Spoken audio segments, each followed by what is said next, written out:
Well, there was a shooting recently at Pastor Joel Osteen's church, and we're going to be talking about that right now.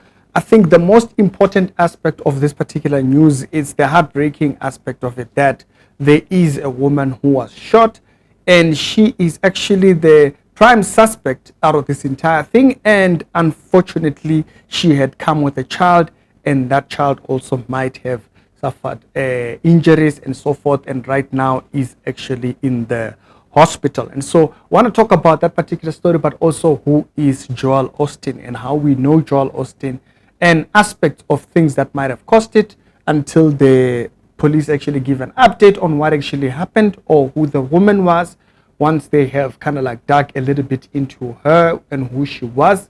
And at the moment, we can also come out here and communicate things that might cause that. Not necessarily that we might be always correct on that, but we might actually have a place where I wanted us to start, where we've seen something that has been happening, growing in the ground right now, amongst people that have been in church or people that are new to church. And that's the subject that I want us to talk about. It's the Theology show. We do daily Christian commentary videos. If it's the first time over here, to be sure to check out the other videos that are down in the pinned comments, and I'm going to check you out over there. Now, this, of course, is a sad situation. But there's something that I thought was worth mentioning about this story. While this thing was actually happening, there were actually footage. You could see footage where it was during a service, and when this man was speaking, he pauses, and you can see people pause in the background, and people start scrambling around right at the background, because that's when the shots were actually going off. This was at the Joel Osteen church, and during a service, and this man was doing the announcement. I think it was a Spanish announcement, so I'm guessing that they do have like a translation service that is done in Spanish. And so that particular segment was actually airing, or they were shooting that particular segment in the church. This particular event actually happened at the church premises. The woman, according to what I saw, is dead. The lady that actually did this, it's a lady. She walked into the thingy with a long coat and a bit of a rifle on her, or a long gun. So you might actually put it, or as most articles are actually putting it. And she had concealed it, and she had a child with her, so kind of made her look a little bit innocent, unsuspecting, and she had gotten inside. Now, Joel's church can afford security. Now, not security for Joel only, but security for the church. Now, if you guys would remember, I made a video when when there was that shooting, I think it was in El Dorado in South Africa, where that pastor got shot when these robbers came into the church. I spoke about security for the church, not security just for the pastor, but security for the church. And this is the situation right here, where she had come in and she did this, and people who were policemen, who were part of the security team in the church, actually met her very quickly, and she was shot right there. And so if it was in other churches, the security in this case would have been only on the pastor. But in this particular scenario, the security was on the church, and so they were able to save more lives. Only God knows what that would have looked like if she had more chance to actually shoot the thing. Since this might have been during a service, so it would explain why there were not many people maybe outside. People maybe were inside the auditorium. And so we're glad maybe she didn't go through, because in this case, she only had a gun exchange with the security personnel. Now, who is Joel Osteen? Joel Osteen is a prosperity minister. Joel Osteen is one of those people that preach what is known as the prosperity gospel, a gospel that focuses and emphasizes on the physical aspects of life. Now, you can see it in some of the material that his church and he himself, actually, these are his books, what they kind of focus on. They have this obsession with present day life. Now, the material itself, if you look at the material itself, it focuses people on things that are not earthly. And that's the thing that I want to pivot to use as a One might take this as one of the reasons that might cause a scenario where a person comes in because of something that happened to them, or maybe they were introduced to this version of church, and they then start feeling a certain way about it. And so for me, when you actually look at this particular scenario that we are actually talking about, this particular material that they actually publish within the church can also lead to that. Why do I say that? First of all, the promise of wealth and health, mostly it focuses itself so that people can actually give money. I remember very recently a prophet was given a prophecy, and he said they do so that they can lure people to come and give money. And so, being it that this person might have given money so that they may benefit something for themselves, but then at the end of the day, it does not happen, so they come back an angry person. There was a scenario like this in Ghana very not long ago, I think about a year ago, where a man had gone to a certain church. I think it was in Nigeria actually, with the church of Paul Aneche, if I can remember well. I might be wrong on that one. And the man was actually saying that he wanted his money back. He had counted all the years. He said, I'm now struggling and I've given all this money, but why would someone come and actually make such a request? It's because the money mostly is attached, or when they give their money, it's attached with a blessing, or they are promised a blessing. They are promised, no, you don't worry, you will do very well with things. So if you actually look at the material that the church actually gives, or that the material that the church actually sells, books being the main subject of it, this material can actually lead to people's anger or disdain for the church. Now, let's just take a minute and actually look at the material that Joel Osteen actually sells. This is some of his books, okay? Your Best Life Now, Next Level Thinking. And then the next one is Becoming a Better You. So all these have a prosperity motivational speaker tone to it. Nothing theology, you will notice. And so you go back in the power of I am. Now, that also does sound a little bit blasphemous, because the term I am for a Christian, that's used by Jesus and God. And so not us in that tone, but because Joel Osteen's church panders itself to this particular thing, it can create a mindset of motivational speaking and prosperity gospel to get people to give money. And so if you look at that particular title, the power of I am, so basically positive confession, becoming a better you, 7 keys of something, they make God a formula here.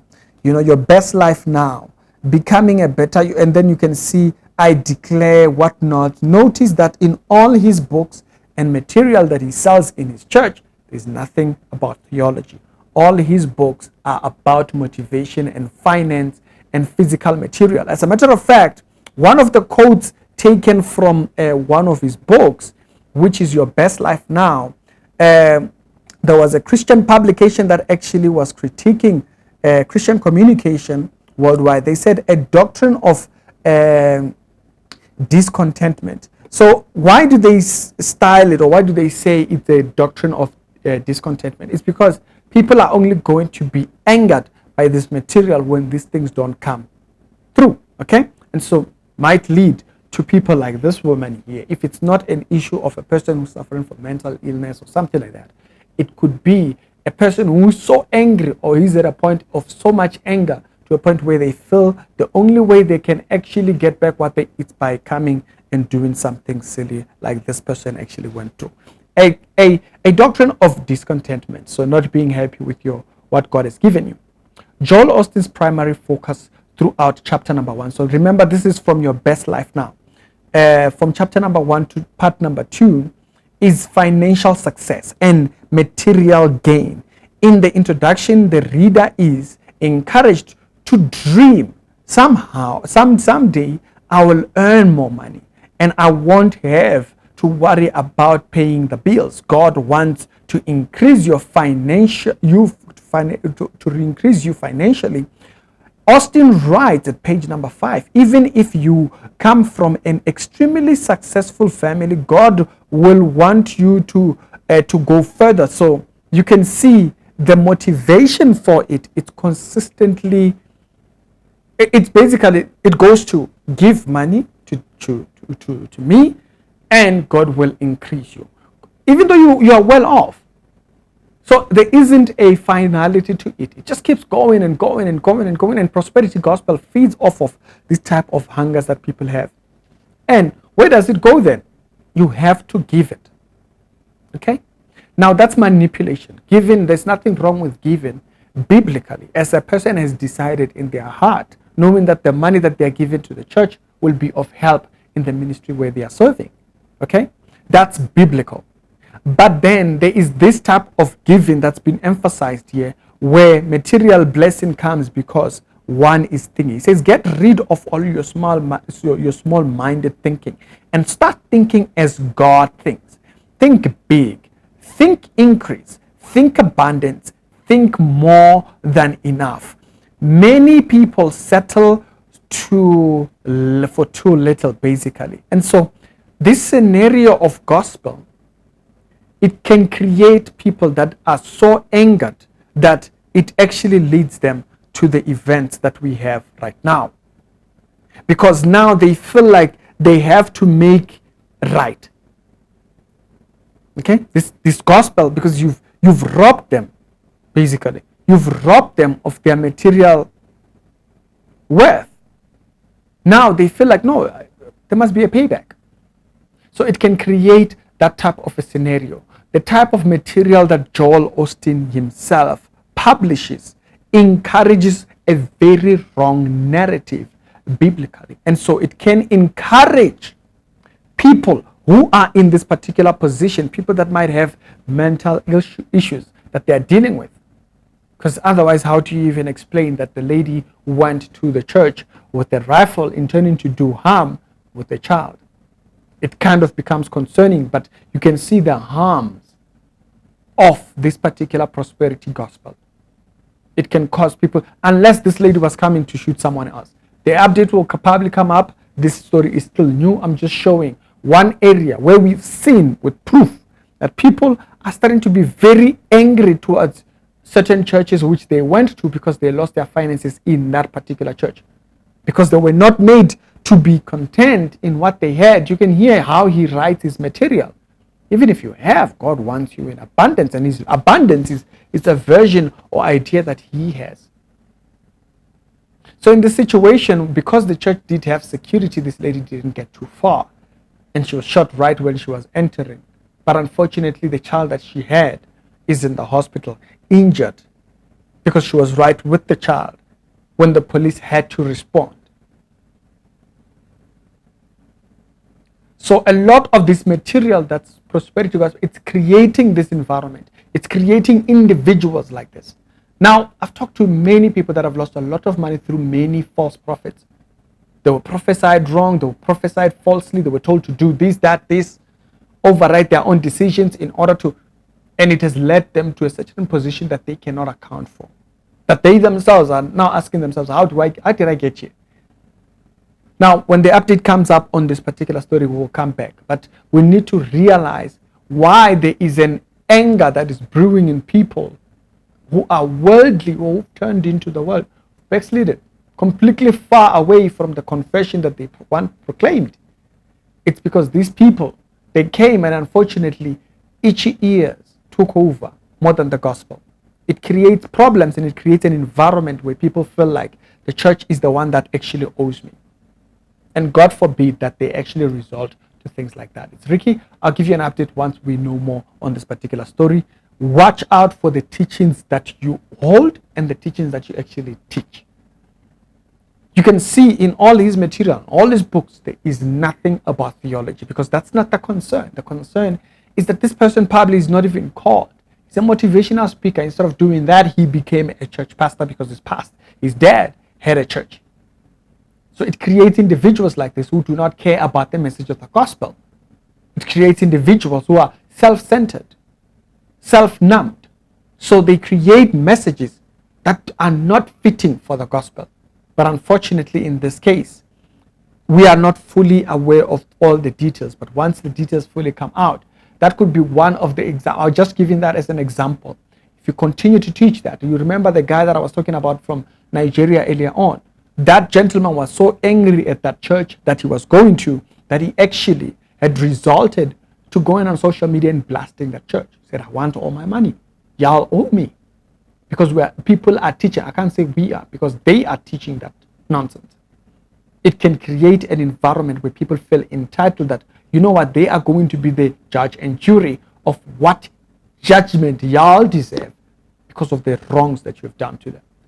Teaching the gospel is very important. It's center, and it's what the church is supposed to do, not money and success. Money, success, we work for. It's Ricky. Y'all tell me what you think, and I'll give you an update on this particular story as we know more.